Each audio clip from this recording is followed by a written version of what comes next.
రకాల కానుకలు ఇవ్వమంటున్నాడు. ఎన్ని రకాలు? ఏంటండి? ఎవరన్నా చెప్పగలుగుతారా? ఎవరైనా ఏమండి?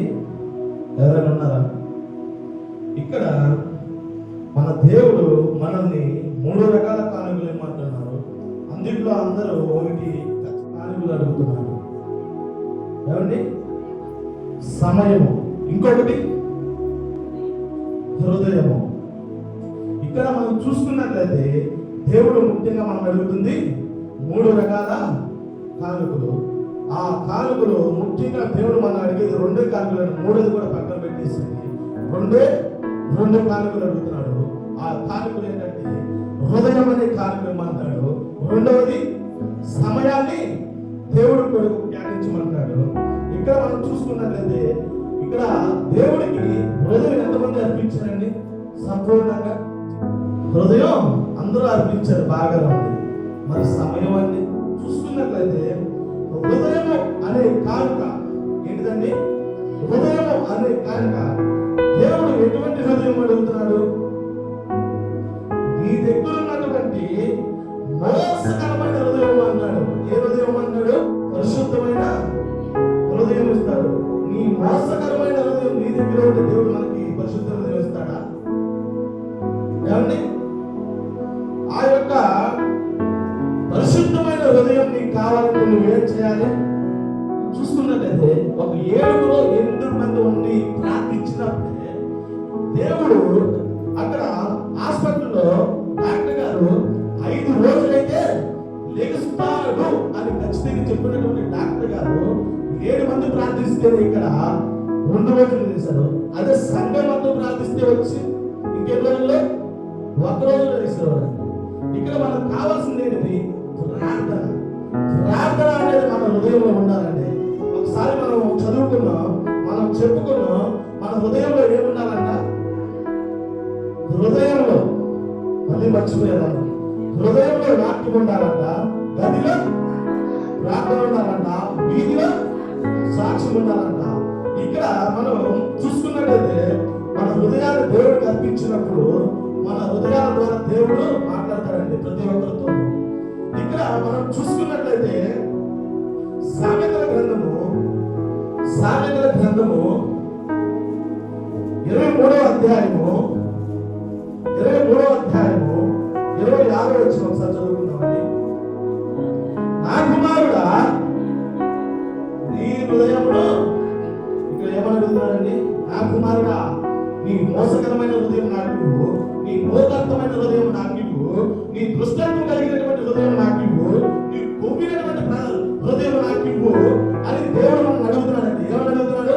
నా కుమారుడా నీ హృదయం నాకు అని అడుగుతున్నాడు. ఈ యొక్క రోజు ఇక్కడ ఉన్నటువంటి అందరూ ఒక తీర్మానం తీసుకున్నామండి. ఏమని అంటే మన హృదయాలు దేవుడికి అర్పించుద్దాం. దేవుడు అతను ఉన్నటువంటి పరిశుద్ధమైనటువంటి హృదయము మనకి ఇచ్చేలాగా ఈ రోజు మనందరం తీర్మానం తీసుకున్నాం. అలాగే మనం చూసుకున్నట్లయితే ఒక వ్యక్తి, ఎవరైతే ఒక వ్యక్తి, ఇప్పుడు నేను మాట్లాడుతున్నానో ఒక వ్యక్తి అంటే ఒక గ్రామంలో పెద్ద వ్యక్తిగా, అంటే తీర్పునిచ్చేటువంటి వ్యక్తిగా ఉన్నాడంట. ఎట్లా ఉన్నాడు? తీర్పునిచ్చేటువంటి వ్యక్తిగా ఉన్నాడు. అతని కుమారుడు ఎట్లా ఉన్నాడు అంటే మనం చూసుకున్నటువంటి ఒక దొంగతనం చేసేటువంటి వ్యక్తి అతని కుమారుడు. ఎట్లా ఉన్నాడంటే ఒక దొంగలాగా ఉన్నాడు. తండ్రి ఏమో తీర్పునిచ్చేవాడు లాగున్నాడు, కుమారుడు చూస్తేనేమో దొంగతనాలు చేస్తున్నాడు. ఒక రోజు అనుకోకుండా ఏమైందంటే ఆ యొక్క కుమారుడు ఎవరైతే దొంగగా వ్యవహరిస్తున్నాడో ఆ కుమారుడంట దొంగతనం చేసి పట్టుబడ్డాడంట. ఏం చేసి?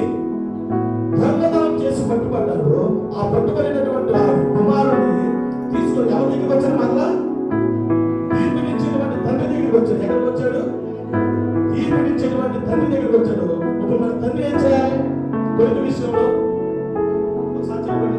కొడుకు విషయంలో తండ్రి ఏం చేయాలి? ఏం తీర్పుకోవాలి? కొడుకు దొంగతనం చేస్తే సమృద్ధిగా పంపించాలి ఇంటికి. ఎటువంటి తీర్పు ఇవ్వాలి? శిక్ష వేయాలి. వేశారు. ఎటువంటి శిక్ష వేశాడు తెలుసా? అతను 5 లక్షలు తీశాడు అనుకుందాం. 5 లక్షలు 10 లక్షలు కట్టేదంటే వేశాడు. అలాగే ఆ డబ్బుతో పాటు ఇంకో శిక్ష వేశాడు. 15 కొరడా డబ్బులు అన్నాడు. ఎన్ని కొరడా డబ్బులు? ఇక్కడ ఆ తండ్రి లోపల కుమ్మిడిపోతే ఈ యొక్క తీర్పునిచ్చాడు. ఏమనిచ్చాడు? 5 లక్షలు పట్టుదల చేస్తే 10 లక్షలు కట్టమన్నాడు. ఇంకా అన్నాడు. తర్వాత అత్త ఎంతగానో తండ్రి కుమిలిపోతున్నాడు. ఎవరైతే ఇక్కడ తండ్రిగా ఉన్నటువంటి వ్యక్తి ఆ తీర్పు అయిపోయిన తర్వాత దిగి వచ్చి ఏమని మాట్లాడాడు తెలుసండి? ఎవరైనా తెలుసు ఏమని మాట్లాడాడు? నా కుమారుడు నేను కన్నా కాబట్టి, ఇక్కడ నా కుమారుడు నేను కన్నా కాబట్టి అతను ఏదైతే దొంగతనం చేశాడో ఆ 10 లక్షలు నేను కొడతాను, అలాగే అతనికి విధించినటువంటి శిక్షను కూడా నేనే అనుభవిస్తాను. ఎందుకంటే కన్నటువంటి పాపానికి ఇక్కడ మన నిజ జీవితాల్లో కూడా మన ప్రభు అయినటువంటి యేసు క్రీస్తు వారు కూడా మన యొక్క పాపాల కొరకు ఆయన సిలువలో వేయబడ్డాడు. ఆ రోజు ఆయన పని చేయకపోతే ఈ రోజు మనం ఇక్కడ ఉండేవాళ్ళ? ఇక్కడ మనం చూసుకున్నటువంటి వ్యక్తి దొంగతనం చేసి పట్టుకున్నటువంటి వ్యక్తి ఒక శిక్షను ఎవరు పొందారండి?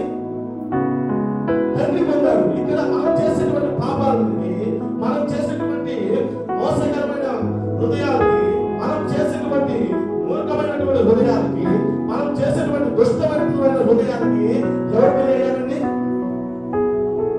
ఈ రోజు మనం తీర్మానం తీసుకుందాం. ఈ రోజు నుంచి మన హృదయాలు ఎలా ఉండాలండి?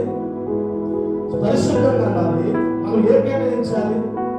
సమయం కేటాయించాలంటే 24 గంటలు దేవుడి కొరకు ప్రార్థించమని మనకు జరిగేటువంటి ఆరాధనలు శుక్రవారము, శనివారము, ఆదివారం, ఇంకా ఆన్లైన్ ప్రేయర్స్, ఇంకా ఉపవాస ప్రార్థనలు, వీటన్నిటికీ అటెండ్ అవ్వాలండి.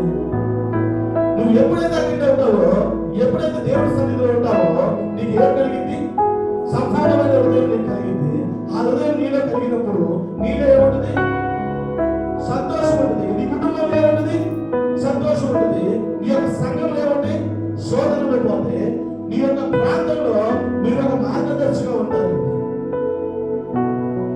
ఈరోజు మనందరం ఒక తీర్మానం తీసుకుందాం.